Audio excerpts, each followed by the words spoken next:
একটা ছেলে ছিল। নাম তার কেউ জানত না। সে বড় কথা বলত না, নিজের কষ্ট কাউকে দেখাত না। সবাই তাকে সাধারণ ভাবত, কেউ জানত না তার ভেতরে প্রতিদিন যুদ্ধ চলে। সে এমন এক জীবনে ছিল যেখানে স্বপ্ন দেখা ছিল বিলাসিতা। চারপাশে মানুষ হাসত। আর সে রাত জেগে ভাবত, আমার লাইফ কি কখনো বদলাবে?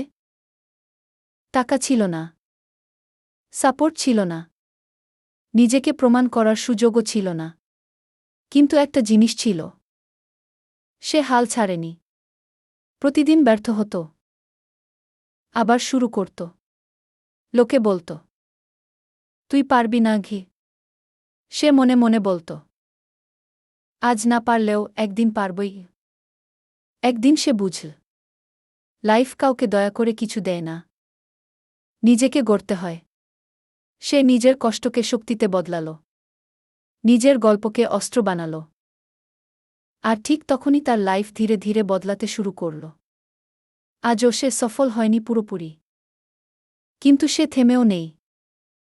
কারণ সে জানে, যে মানুষ নীরবে লড়ে তার জয় সবচেয়ে বড় হয়। শেষ কথা, পাওয়ার লাইন ফর ভিডিও এন্ডিং। আমি এখন যেখানে আছি সেটা আমার শেষ জায়গা না গিয়ে। আমার গল্প এখনো শেষ হয়নি গু।